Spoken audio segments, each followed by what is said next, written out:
Well, now back to our forecast. Weather impacts very minimal this week, but things are changing as we get to the weekend. Yeah, enjoy it, folks. Yeah, soak it in while you can, because big changes for Friday, or really Saturday night into Sunday. But we could see even some sprinkles on Friday. But tonight, all eyes will be out to the east because we've got the Crew 10 launch going off from Cape Canaveral coming up here at 7:48 p.m. And why is that key? Well, we're going to have a good view because it's up the East Coast, but particularly because sunset is 7:28 and the launch is 7:48, that should give us an illuminated vapor trail. This should be pretty spectacular. Again, and everybody in the Carolinas, everyone listening to my voice should be able to see this looking off to the east. Depending on where you are, it's going to vary how high in the sky it is. Further west, it's lower. Further east you are, the higher up. But I can tell you, I've watched plenty of these with this trajectory, and it is easily visible from all of the Carolinas. Just be sure to be out there around 7:50 or so. That's when it should be visible. Tomorrow we will see increasing clouds, but still the southwest wind will put those temperatures in the upper 70s. Our eyes are on the weekend for big impacts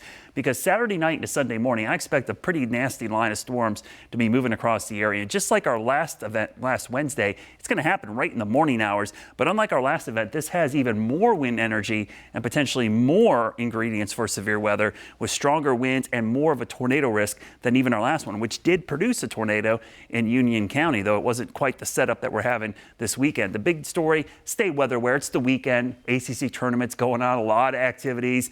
People aren't going to be tuned in all the time, so make sure you're tuned in now. Get those information and those updates on your phone. Download the WCNC app. Have 3 ways to get warnings. It's always better to have redundancy, and this is going to hit at a time of day you're not typically used to it early on Sunday morning. So starting Friday, we should have pretty significant severe weather ongoing to our west. By Saturday, it's shifting to the east, and again, Saturday night could start to impact the Western Carolinas. Now, we got a Charlotte FC home game Saturday night. Right now, I think that's going to be fine because this would not come in until likely after midnight or even 11 p.m. So the game should get in. But Sunday morning, different story. Line of storms moving across the entire area and then pushing off to the east. It's low now. This could be upgraded as we get closer, depending on how the ingredients come together, because it's that crucial time of day where we don't have a ton of warm air, but it's plenty of wind energy. So the wind threat and the tornado risk is there, and an outside flood risk because we could see waves of heavy rain.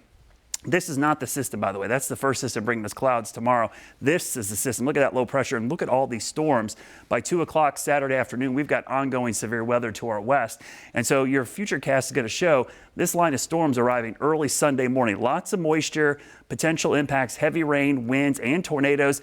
Plenty of time to watch it still. It's only Wednesday, but we want to give you as much heads up as possible right now as we get closer to the weekend. Here's a look at that Guy Roofing 7-day forecast. Again, Saturday night, Sunday morning time frame is what we're watching for right now. By next week, temperatures back into the 70s, and then going into your 10-day forecast, staying into the 60s and 70s for next week. All right, thank you.